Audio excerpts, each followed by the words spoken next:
Millionaire widower promised never to love again until he met his daughter's new nanny.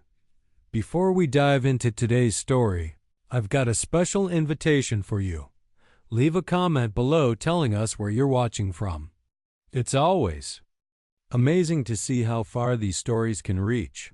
And if you love emotional love stories full of resilience and new beginnings, make sure to subscribe to the channel. That way, you help this space grow and ensure you don't miss any of the heartfelt stories we've prepared for you. The wall clock showed 7:45 a.m., but inside the Whitmore mansion, time felt suspended still, like the antique furniture adorning the main hall. Winter light filtered through the heavy curtains, casting long shadows on the white marble floor.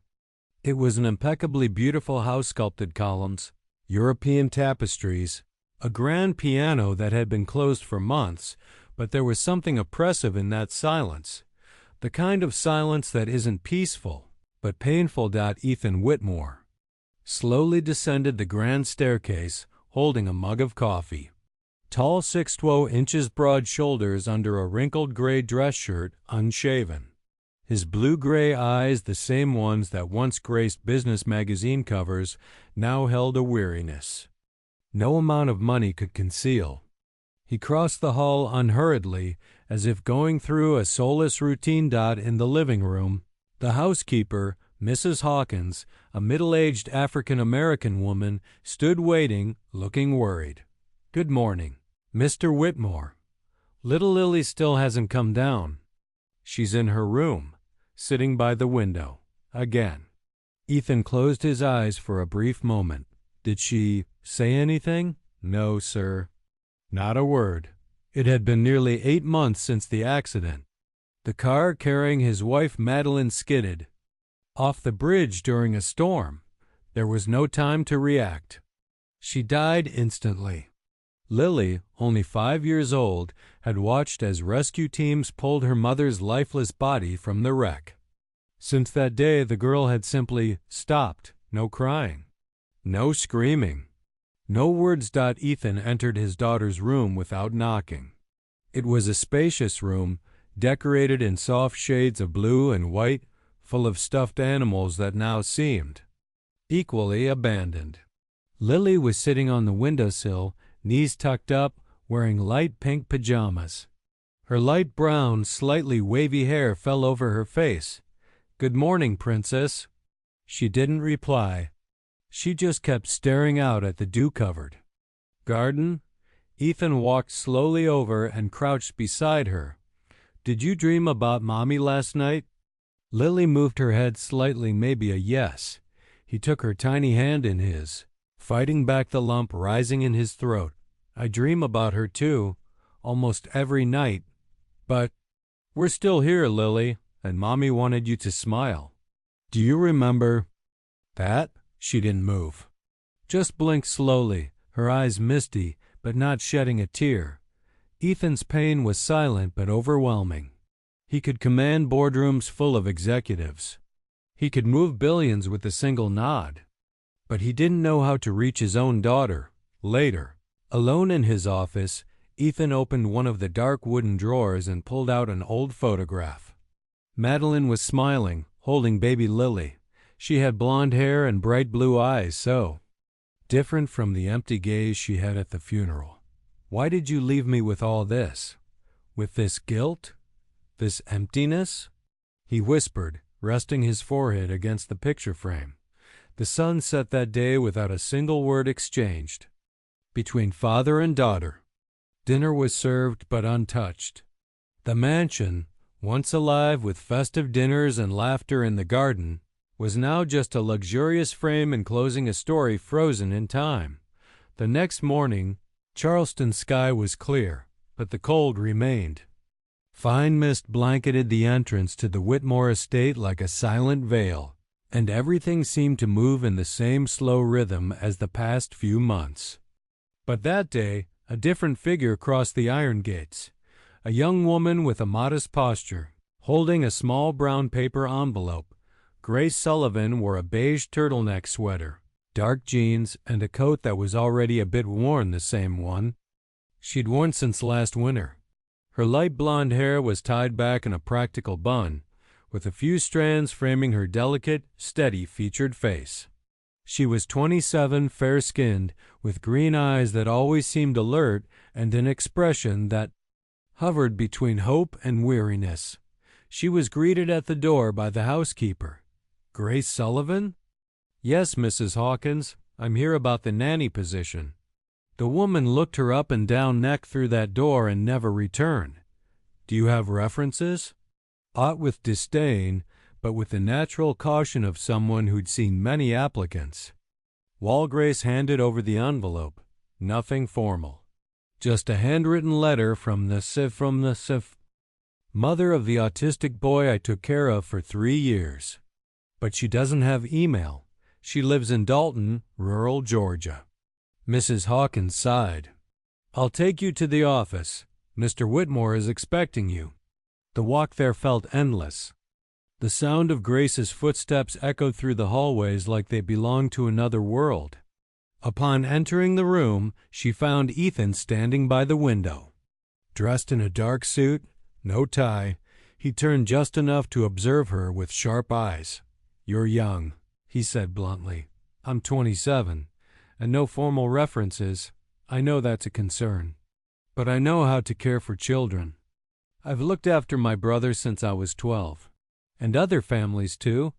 I just never had signed contracts, sir." He crossed his arms. "This house requires discretion, and my daughter. She doesn't speak, doesn't respond, doesn't let anyone touch her." Grace held his gaze, even as the weight of doubt lingered in the room. "I'm not here just for the money, Mr. Whitmore. I do need the job, yes, but more than that, I understand what it's like to live alongside someone carrying pain." Ethan stared at her a moment longer. He was about to thank her and send her away when the door slowly creaked open. Lily appeared, wearing a white nightgown, her messy hair falling into her eyes. She held the same teddy bear she hadn't let go of since her mother's funeral. "Lily." "Sweetheart, you should be in your room," said Mrs. Hawkins, already stepping forward. But before anyone could move, Lily walked silently over to Grace. Her eyes were locked on the young woman's. As if she saw something the adults could not, Grace slowly knelt down, keeping a respectful distance, saying nothing.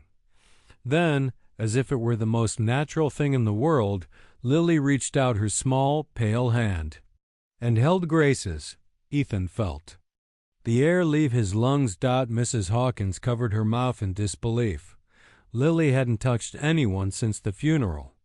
Not even her father. Not even the doctors. Grace looked up at Ethan, surprised and tearful. I didn't say anything.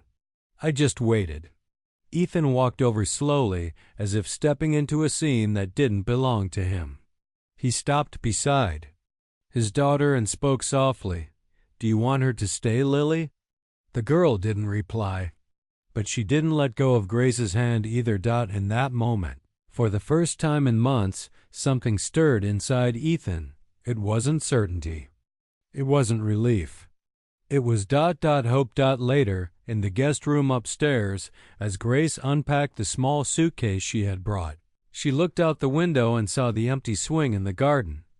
"Do you really want to try this, Grace?" she whispered to herself, clutching the letter in her pocket. "Because now there's no turning back." In the quiet hallway nearby, Ethan stood watching the baby monitor, showing Lily asleep with her teddy bear and a faint smile on her face. In the first few days, Grace moved through the mansion like someone learning a new language, in silence, observing, decoding the spaces. Every closed door seemed to hide a chapter of that family's sorrow. But she wasn't intimidated. There was something steady in her presence, a quiet calm that didn't ask for permission to exist.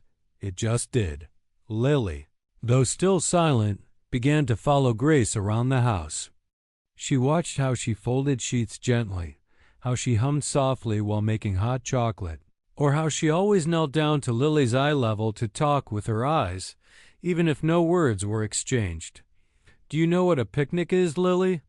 Grace asked one Sunday afternoon, opening the door to the backyard. The girl just blinked.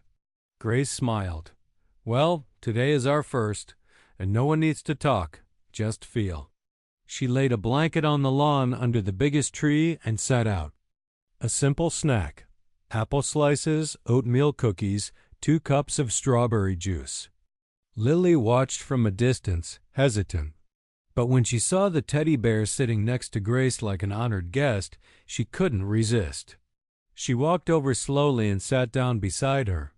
Up on the second-floor balcony, Ethan Whitmore watched the scene silently. His arms crossed, face unreadable. He didn't understand this woman. Grace didn't ask for instructions. She didn't seem interested in the salary. And yet, she defied everything he believed was needed to cope with grief. That night, as he passed by the hallway, Ethan stopped in front of his daughter's room. The door was slightly ajar.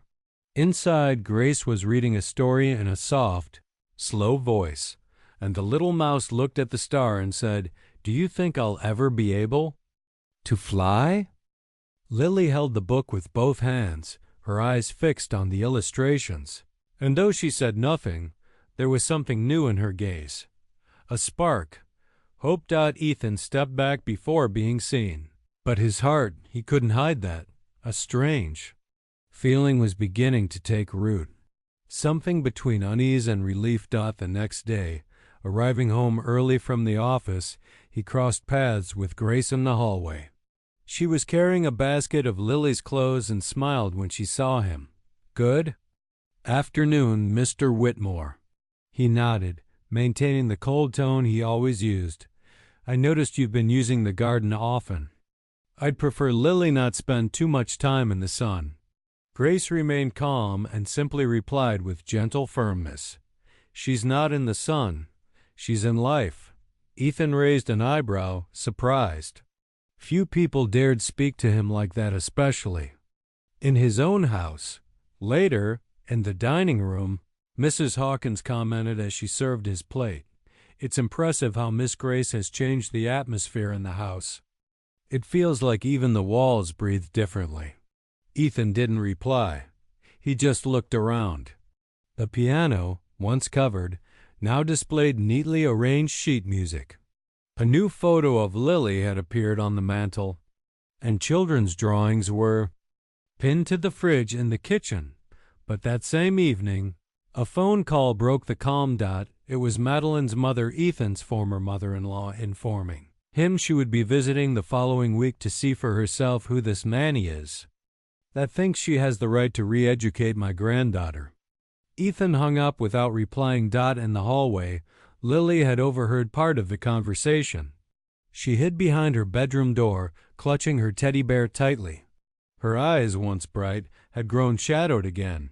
Grace, passing by and spotting the girl curled up on the floor, knelt down. "It's okay, I'm here, no matter what they say." And then, for the first time, Lily touched Grace's face and smiled. A small, shy smile, but real.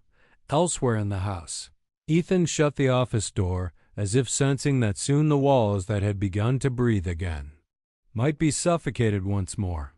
A fine rain fell over the Whitmore gardens that Monday morning, coating the leaves in a gleaming layer of silence. Inside, the house bustled with activity.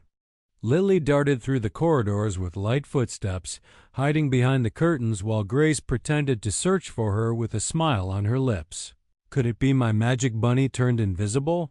Grace said, peeking under armchairs. Lily, hidden behind the bookshelf, stifled her giggles with both hands, but the joy of the moment was abruptly interrupted by the sound of leather suitcase wheels rolling across the marble floor. The front door opened with a controlled force. Margaret Holloway Whitmore, Madeline's mother, had arrived. Tall, elegant, gray hair perfectly tied in a French bun, she wore a navy blue overcoat and dark leather gloves. Her stiletto heels echoed with authority. Her face showed no emotion except for the icy stare of someone who judges before hearing a word. "Is Ethan in his office?" Mrs. Hawkins, hesitating, nodded. "Yes, Mrs. Margaret, I'll let him. No need. I know the way." As she climbed the stairs, Grace appeared in the hallway holding Lily. The moment the girl saw the older woman, she buried her face in the nanny's shoulder. Margaret stopped in front of them, inspecting them as if they were a silent offense. "You must be Grace." "Yes, and you must be Lily's grandmother." Margaret narrowed her eyes. "I am the mother of the woman that child lost, and I don't usually allow strangers to infiltrate our family." Grace stood her ground, even feeling the weight of that presence pressing on her chest. "I'm not infiltrating. I'm just caring for her. With all due respect, Miss Sullivan, you come from a world Lily will never know. No education, no pedigree. Do you really think you can teach that child anything?" Grace looked at Lily, who was clutching her shirt tightly. "I don't teach with diplomas. I teach with presence, with patience, and with love. Something she's been needing." The grandmother turned away without replying, her expression hard as stone. Hours later, in the office, Margaret and Ethan were speaking in low but firm voices. "That woman is not suitable, Ethan. We know nothing about her. Some random young woman from rural Georgia, living among us as if she were family. It's absurd." Ethan, standing by the bookshelf, rubbed his forehead. "She's cared for Lily better than anyone since Maddie passed. The girl is smiling again. But at what cost? What do we know about this nanny's past? What kind of influence is she bringing? Have you forgotten you carry the Whitmore name?" He didn't answer. He simply stood in silence torn between the reason he inherited and the emotion being reborn inside him. That night, Grace quietly packed her suitcase in the guest room. Her hands trembled, her eyes were misty. She folded her clothes slowly, as if saying goodbye not only to the house, but to something deeper, to the first place she had ever felt like she truly belonged. Lily appeared in the doorway with her teddy bear.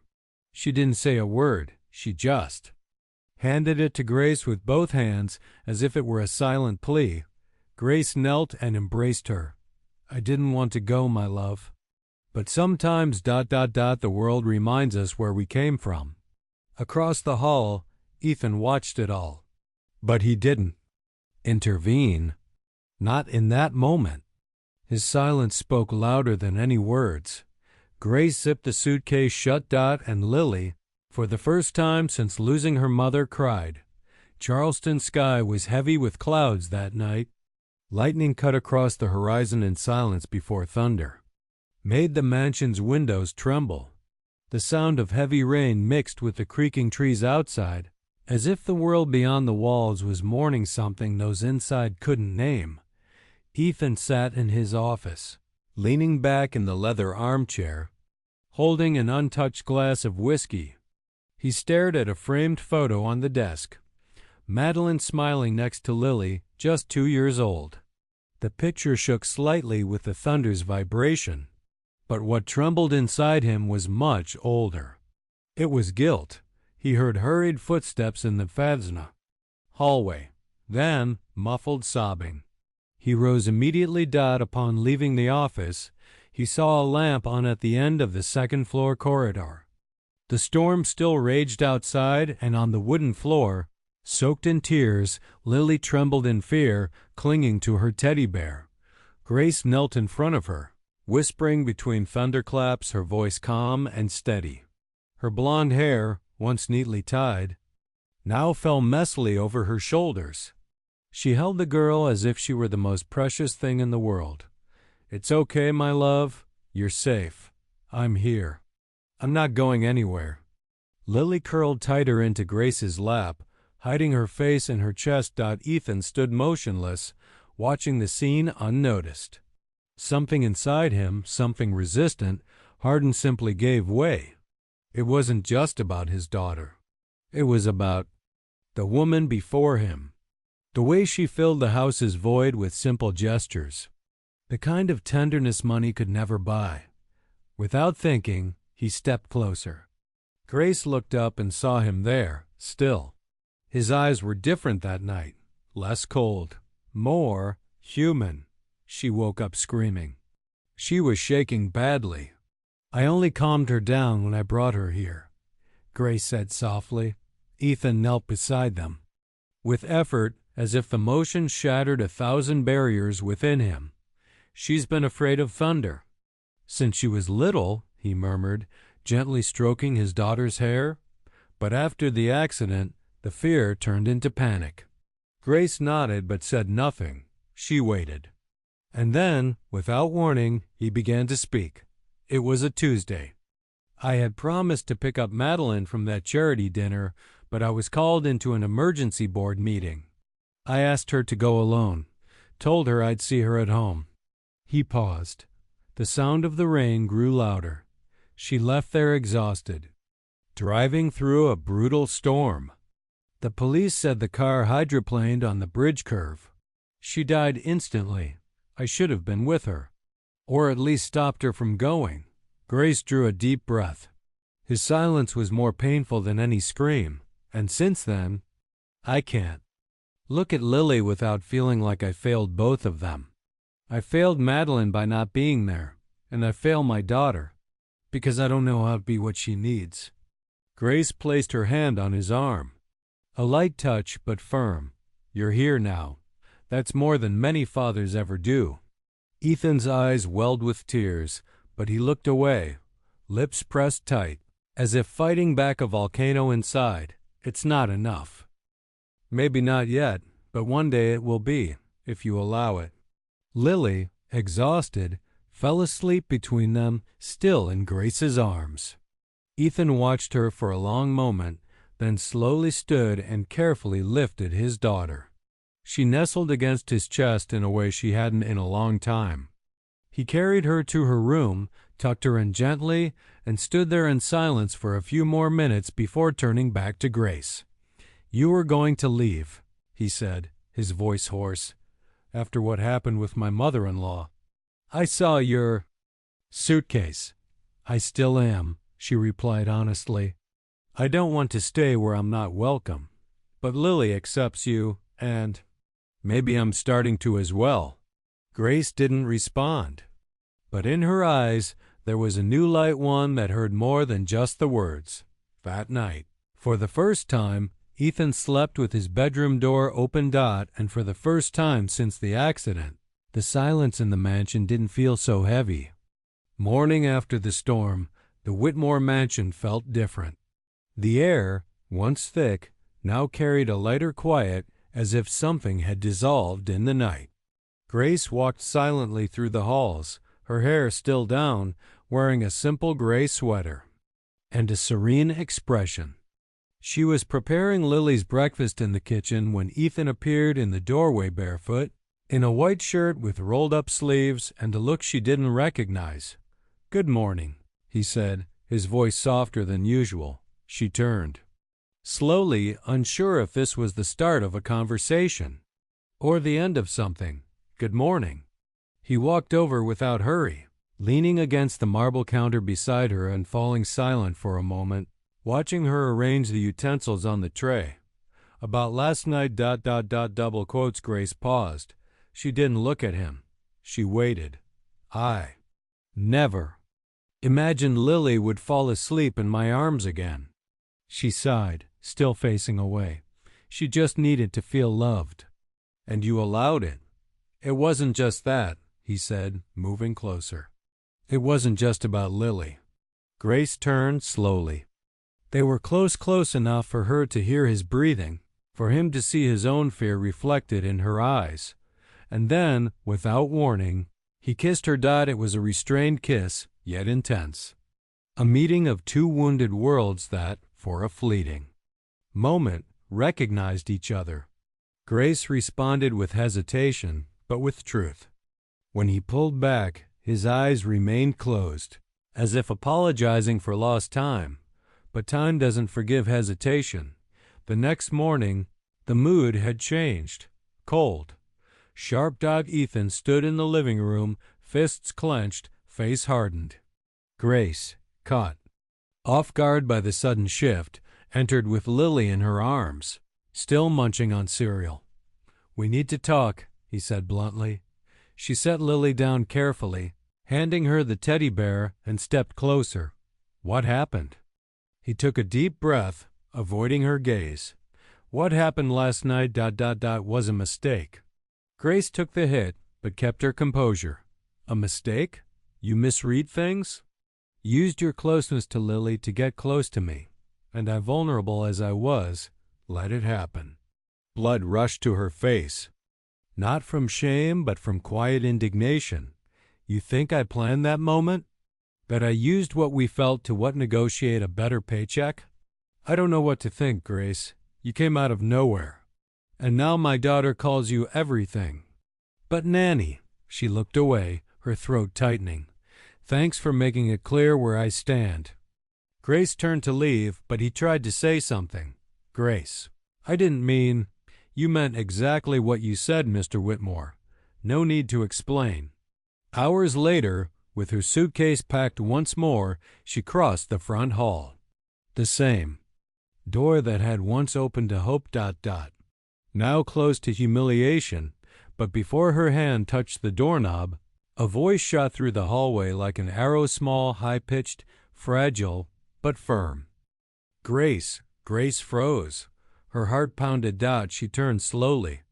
Lily was running toward her, arms wide open, tears streaming down her flushed cheeks. Her voice trembled, but it was real. "Grace." "Don't go." The housekeeper, watching the scene, clutched her chest in shock. Ethan, standing at the top of the stairs, felt the world come to a halt. Lily had spoken. For the first time since her mother's death, Grace dropped to her knees and opened her arms, holding the girl tightly. Their sobs blended there in the middle of the golden foyer. Ethan, from above, stood motionless. Guilt surged inside him like a wave ready to consume everything. But now it was too late. Grace looked up at him, still holding Lily. Her gaze didn't ask for explanations.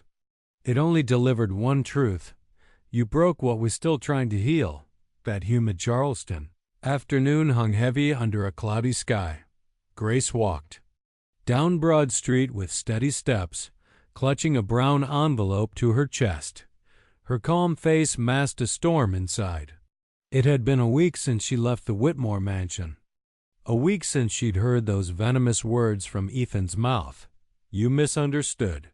In the days that followed, she tried to move on. Looked for other jobs, returned to caring for her brother with renewed focus, tried to convince herself it had all been just another disappointment. But then, that morning, she got an unexpected visit from a lawyer, a family friend of the autistic boy she had cared for years ago. He brought a copy of a dossier that had supposedly been sent anonymously to the Whitmore Technologies Board of Directors.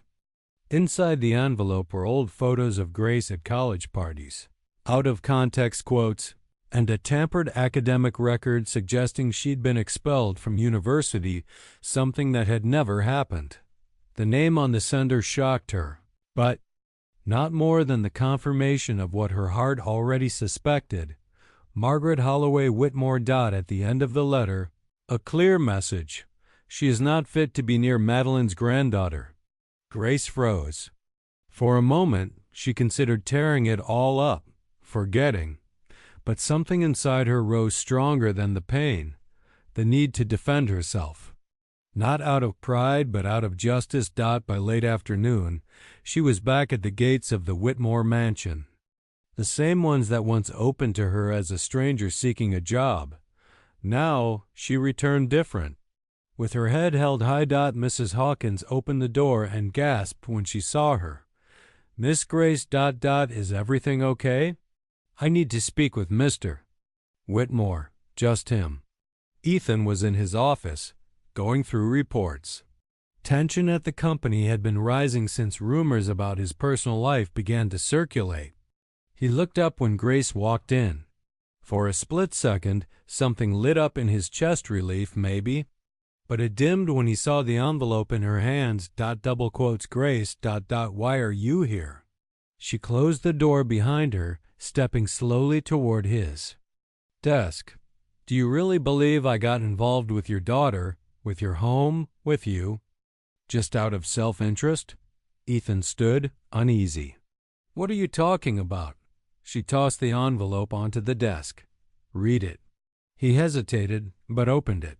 As he flipped through the pages, his expression changed. His face paled. His eyes darted across the lines with growing alarm. These ... These photos are from over 10 years ago. This is a lie. But it was enough for you to doubt me, to remove me from Lily's life, to accuse me of something I never did. Ethan ran his hands through his hair, as if trying to wake from a nightmare. My mother. She said she was just concerned for Lily, that she'd discovered things. I didn't know that. You didn't want to know, she cut in, her voice firm, because it was easier to believe your mother than to hear how I felt. Easier to judge where I came from than face what really scared you.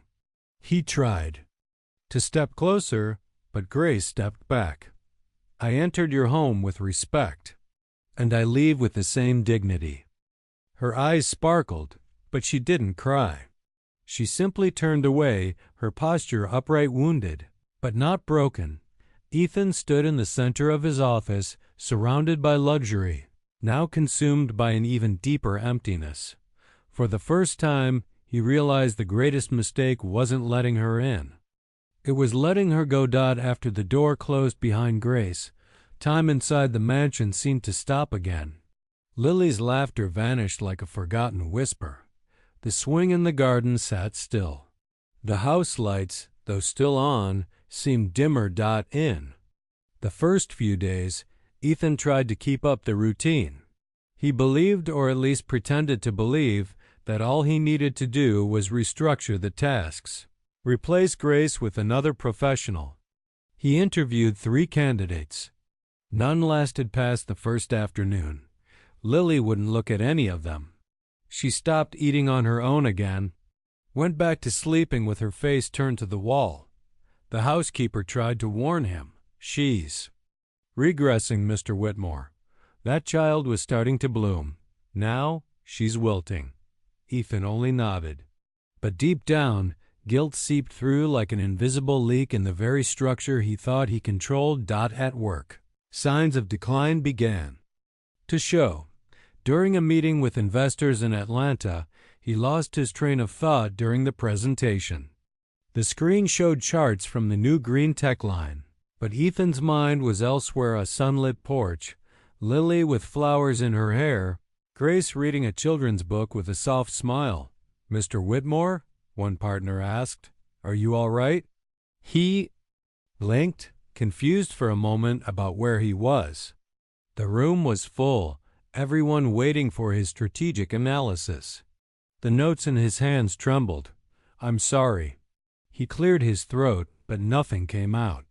His voice had vanished, along with his conviction. After the meeting, he got a direct call from the chairman of the board. You're not the same anymore, Ethan. You're cold, disconnected. The company needs firm, human decisions, not someone building walls inside and outside the office. That night, he came home to find Lily asleep on the living room sofa, her dinner plate untouched. He knelt beside her. My angel. Why don't you want to eat anymore? The girl didn't reply. She turned away, clutching her pillow. Ethan sat there, hands tangled in his hair.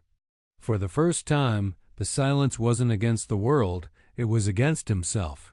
He stood, walked to the piano covered by a gray cloth and pulled it off in one swift motion. The keys were dusty. He sat down, placed his fingers on the ivory, and tried to play Madeline's favorite melody, but missed the first note entirely. And then he understood. It wasn't his wife's death that had broken him. It was the fear of being loved again. because being loved meant being seen. And being seen meant letting someone witness all his flaws, his wounds, his cowardice, and Grace had done that. Not with accusations, but with presence. With truth, he had let pride speak louder, let his mother impose the fear of scandal. Let reason kill what was still alive. The fall was now inevitable. Not because he'd lost control, but because, in protecting himself from love, he ended up alone and worse.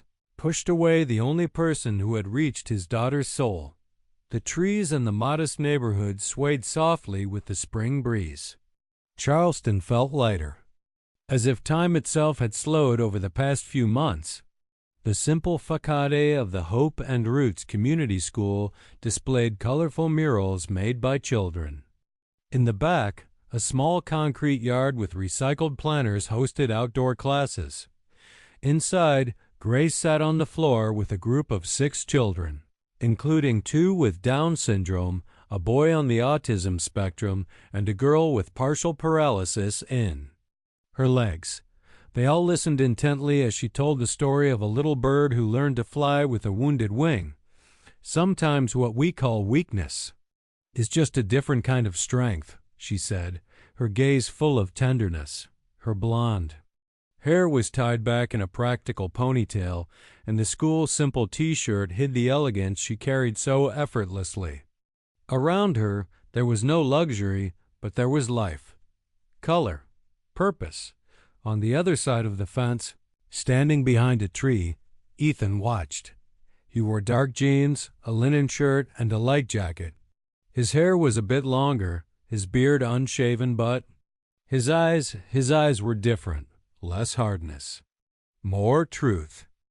Beside him, holding his hand, was Lily, now 6, her hair a little longer, a blue ribbon pinned to the side. She stared at the woman in the center of the courtyard like she was seeing a part of herself again. "She'd be happy to see you," Ethan said, crouching to speak to his daughter. Lily nodded with a small smile and took her first steps. Crossing the gate was slow, almost solemn. Grace was putting books away. When she felt a small hand tug at her shirt, she turned. "Lily!" The girl smiled and, without hesitation, threw herself into her arms. Grace held her tightly, as if reality needed physical confirmation to make sense.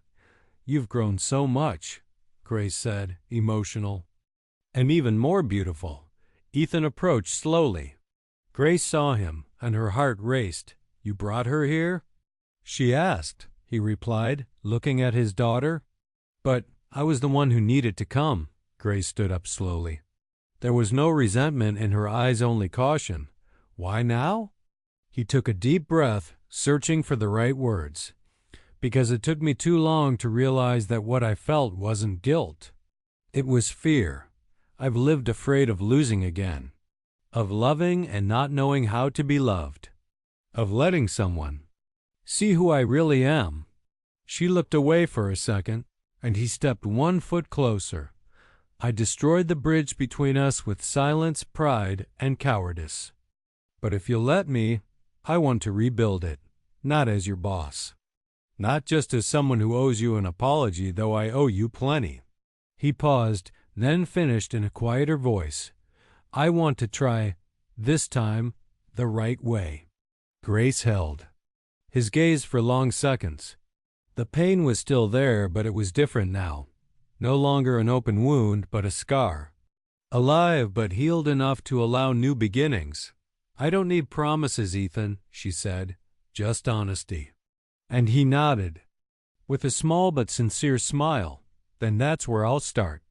Lily held one of their hands in each of hers, as if she understood that in that gesture there was something greater than words. In that simple courtyard, far from the marble columns of the mansion, something began anew. And for the first time, it was real from the start. The following spring arrived early in Charleston, and with it, something bloomed within the Whitmore mansion. The iron gate was no longer a symbol of isolation, but of welcome. The halls, once as silent as a mausoleum, now echoed with Lily's laughter as she ran barefoot across the rugs in a light blue dress, paint on her hands. The garden Grace had spent days tending now bloomed with sunflowers, lavender, and daisies. And for the first time in years, the windows were always open. Grace now lived there, not as a nanny nor a guest, but as someone who truly belonged. The guest room had been transformed by Lily into an improvised studio, its walls covered in drawings. Beside the portrait of Madeline, a new photo now hung, Lily between Grace and Ethan, all holding hands, smiling in front of the fireplace. Ethan had relearned how to live in his own home. He didn't need to sell the mansion or run from memories. He learned to give them new meaning. The room where Madeline once played piano was now where Lily and Grace staged their little plays. The office he once used to hide became a shared space for ideas. And the silence was defeated. That night, the long dining table hosted its first family dinner since the tragedy. There was laughter, shared plates, softly raised toasts. Grace wore a simple moss green dress, her hair down in gentle waves. Ethan couldn't take his eyes off her, not with desire, but with quiet gratitude.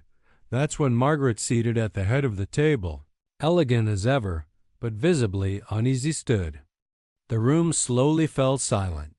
She held a glass of wine, but didn't raise it. "Grace," she said, her voice more fragile than usual, "I've thought of many ways to say this, but none of them feel enough." All eyes turned to her.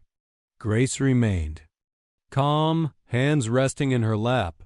"I was unfair to you. I was arrogant, proud, and blind. I let prejudice speak louder than truth. But you didn't just save my granddaughter. You brought my son back to life." Grace smiled, not with superiority, but with that gentle warmth that always seemed to accompany her. "I never wanted to prove anything," she replied calmly, "just to care for what was fragile. And sometimes ... that's all someone needs." A respectful silence fell over the table. Then, slowly, Margaret walked over to her. She was visibly nervous but determined. And there, in front of everyone, she opened her arms. Grace stood. And for the first time, without hesitation, they embraced. A simple gesture, but one filled with redemption. Across the table, Lily watched the scene with a small smile and teary eyes. She touched her father's hand. "It's all okay now, right, Daddy?" Ethan squeezed her hand. "It's all okay now." Later that evening, in her room, Lily was drawing on the floor with her colored pencils. Grace watched from a distance, sitting on the couch, when Ethan came over and sat beside her. "Thank you for staying," he whispered. "I didn't stay for you," she said, looking at Lily. "I stayed for her." "And for me, and for us," Ethan nodded. He didn't try to kiss her. He simply held her hand out. There was no need to rush. It wasn't the money, or the last name. It was the courage to love again, even when afraid. Because true love doesn't come through the front door. It reveals itself in small gestures, in the hardest forgiveness, and in the quiet strength of someone who chooses to stay. And now tell me, what did you think of this story? On a scale from 0 to 10, what score would you give it?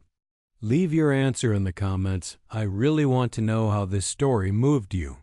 If this story touched your heart in any way, like the video, share it with someone who needs to hear something like this, and subscribe to the channel so you don't miss the next stories.